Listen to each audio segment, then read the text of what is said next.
Everyone remembers 2008's villains, two mortgage giants that nearly torched the economy. Now billionaire Bill Ackman, who built his fortune spotting financial time bombs and opportunities, says those same companies could become America's $300 billion escape hatch. While politicians argue about cutting Social Security or raising taxes to solve the looming debt crisis, Ackman points to something hiding in plain sight on the government's balance sheet, a one-line test that flips the entire debt debate on its head. Let's dive in. We're going through, a time with very large government deficits, and it's not clear how we're going to work our way out of $36 trillion of debt.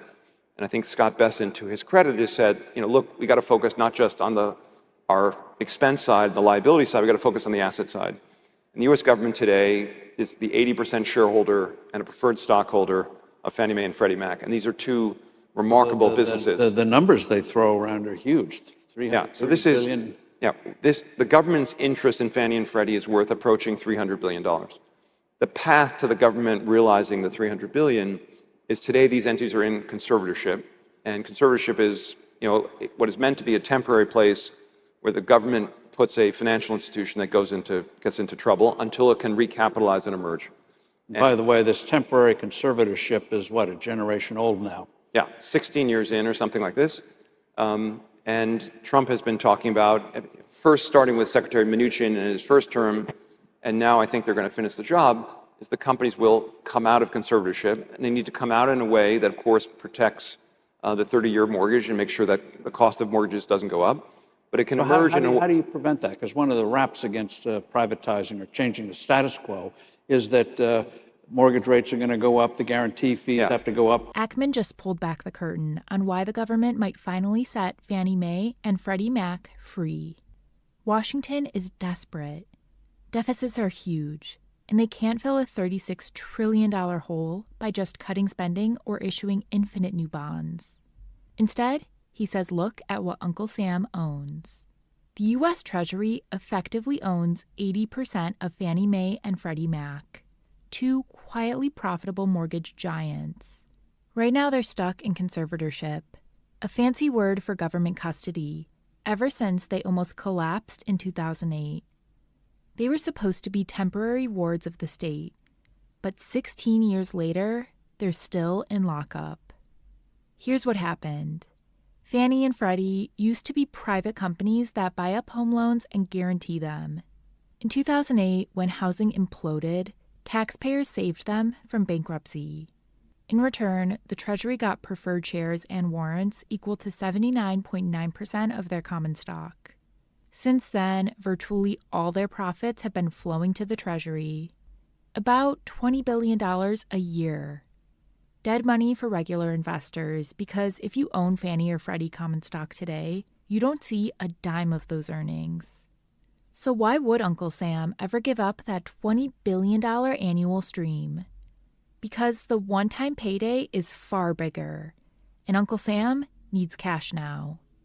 At recent estimates, that 80% stake could fetch around $300 billion. That's about 1/6 of the entire U.S. annual deficit. It won't fix the $36 trillion problem overnight, but it would be the Treasury's biggest single payday ever. And it avoids piling on even more debt. Now, one big fear is what happens to the housing market if these mortgage giants go private. Will 30-year fixed home loans get more expensive? Think about Sarah, who just locked in a 6.5% rate on her first home in Denver. If privatization spikes mortgage costs, millions of future Sarahs get priced out of the American dream. That's political suicide. Ackman hints that any release has to protect the 30-year mortgage. Policymakers know they can't send America's favorite mortgage into the stratosphere. President Trump explicitly said he'd maintain a government backstop even after spinning them off. That assurance can keep investor confidence high and mortgage rates low. Ackman has also floated merging Fannie and Freddie into one entity. A combined company could cut duplicate costs and possibly lower the fees they charge lenders. The bottom line is Washington won't sign off on a plan that spikes mortgage rates for Main Street. They need a win-win. But before we buy that rosy scenario, we have to address the elephant in the room. 2008. Many people still hear Fannie Mae or Freddie Mac and think of the subprime mortgage nightmare that nearly took down the economy. Why should anyone trust these institutions now? Ackman's answer: because they're not the same beasts anymore. He describes them like they've been rebuilt into Fort Knox. Notice the numbers he rattles off. They're the key to his confidence.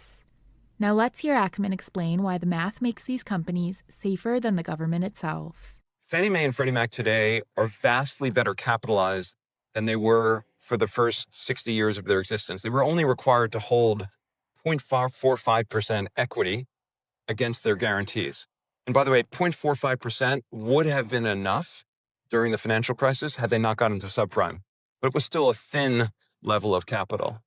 When they emerge from conservatorship, assuming they do, they'll emerge with at least 2.5% of equity relative to their guarantees. And if you think about their business, not a bank. People are confused by this. Fannie and Freddie's business is they buy conforming mortgages, mortgages that meet a very safe standard, first mortgages on middle-class homes from creditworthy borrowers that are not that likely to default. And if they default, there's unlikely to be small losses. They buy those mortgages, they package them up in these trusts, and they sell securities backed by them, and they guarantee the securities. But the probability of default is very low on this kind of highly diversified, very safe collection of mortgages. And they collect a fee, a guarantee fee for doing this. So the protections they have against, their inability to meet the guarantee is, one, they start with a huge amount of capital. They're going to merge with $200 billion of equity. If they went private, would they still keep their line of credit with the Treasury? Yeah. So it's what?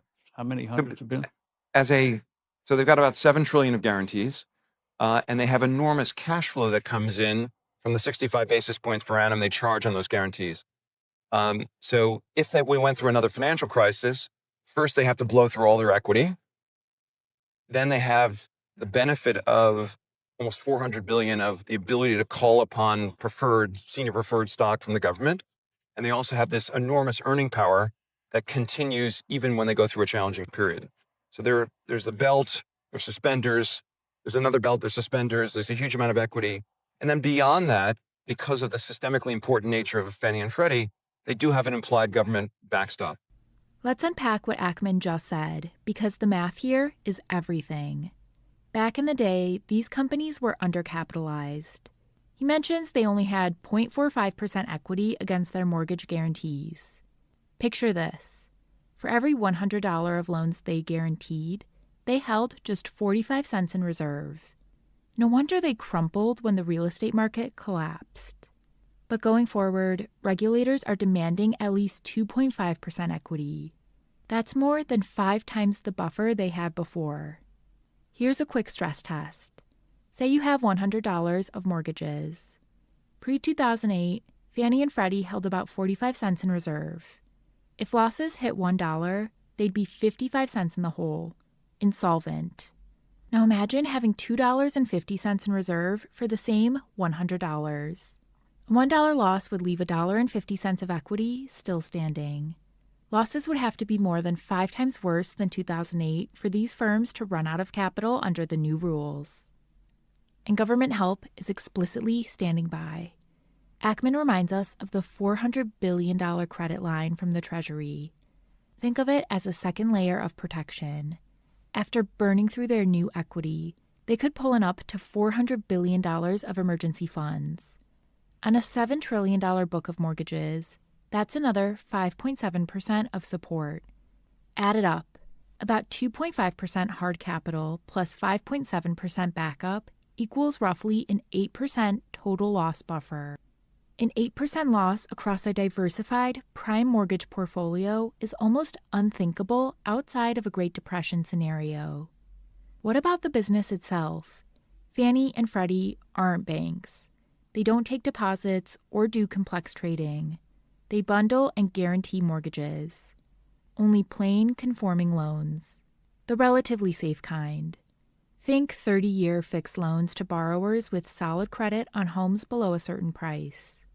They're like an insurance company for mortgages, collecting a small fee in exchange for covering any defaults. That guarantee fee, about 0.65% a year on $7 trillion of mortgages, gives them an enormous revenue stream. Do the math. 0.65% of $7 trillion is over $45 billion per year. Their overhead isn't huge, and their loan defaults are historically low, so much of that flows through as profit. In 2023, Fannie Mae earned $17.4 billion, and Freddie Mac made $10.5 billion. Together, that's roughly $28 billion in annual profit, even while they're caged. Now here's the kicker. In the public markets, the combined value of all Fannie and Freddie common stock is only about $17 billion at recent prices. You heard that right. $28 billion in yearly earnings versus a $17 billion market cap. That's a trailing PE ratio well below 1. It's like paying 80 cents to buy a company that earns $1 every year. How is that possible? Because as long as they're in conservatorship, those earnings don't go to shareholders. They go toward building capital for Uncle Sam's benefit. The market is basically betting that if the government never lets these companies out, the common stock could be worthless. But if Ackman is right and a release is coming, that valuation gap is absurd. Even a conservative valuation of 10 times earnings would imply nearly a $300 billion value. Some analysts think a fully privatized Fannie Freddie could be worth $400 to $500 billion combined. And remember, Treasury holds 80% of the common. That's the windfall Ackman is talking about. For remaining investors, it suggests the current share price could potentially multiply many times over in a privatization scenario. No wonder Bill Ackman has accumulated a big position and hung on for a decade. This is a classic case of the market pricing in a worst-case scenario while Ackman is betting on a return to normalcy. Now, we should be clear. This trade is not without risks. The biggest risk is political. Fannie and Freddie reform is the third rail of housing policy. It has died in Congress multiple times since 2010. There's no guarantee the Treasury can just flip a switch and do this alone. Some parts of the process could require legislation or could be challenged in court. Ackman himself recently noted that a straight-out IPO isn't feasible right now. The process might have to be more gradual, like relisting the existing stock on the NYSE instead of an immediate massive share offering. And timeline matters. If it drags too long, political winds could shift again. There's also the question of the economy. If a recession hits the housing market hard before they're released, politicians might get cold feet again. But a housing downturn could also spur the government to act faster. Because if Fannie and Freddie remain stuck, taxpayers are on the hook for any losses. Privatizing them would transfer some risk to private investors. For everyday investors watching this, the opportunity is tantalizing but speculative. You could buy Fannie Mae or Freddie Mac stock today on the off chance that Ackman's right and they skyrocket after privatization. Some big funds have done just that, treating it like a long-dated option.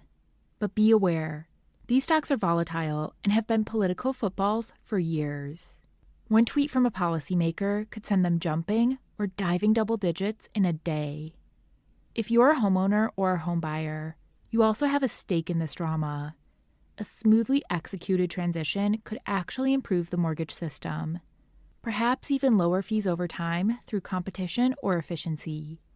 A bungled one could tighten credit or nudge mortgage rates up. That's why it's so important that, as Ackman said, they come out in a way that protects the 30-year mortgage. What Ackman is really highlighting is how crises can create opportunities. The U.S. debt problem is daunting. Over $36 trillion and climbing, with interest costs now above $1 trillion a year. Politicians have few palatable options. One of them is selling the family silver. Fannie Mae and Freddie Mac represent perhaps the shiniest silverware in the cabinet. Systematically important, yes, but also valuable and, after a decade of rehabilitation, ready to be cut loose. It's ironic. In 2008, taxpayers bailed out these companies. In 2024 and beyond, it might be these companies bailing out the taxpayer. The villains become the heroes. We started with a question. How do you solve a $36 trillion problem? Ackman's answer? You cash in your hidden assets and let the market shoulder the load. And right now, that asset is two giant mortgage machines primed to be set free. The lesson is bigger than just Fannie and Freddie. It's about seeing the whole chessboard, assets and liabilities. As investors, if you can spot what a desperate government has to do before it happens, you can position yourself on the winning side of that trade. Keep asking, what's hiding in plain sight? If you want to dive deeper into the risks to your wealth of America's looming debt crisis, check out this video where Warren Buffett lays out the cold, hard truth. I will see you over there.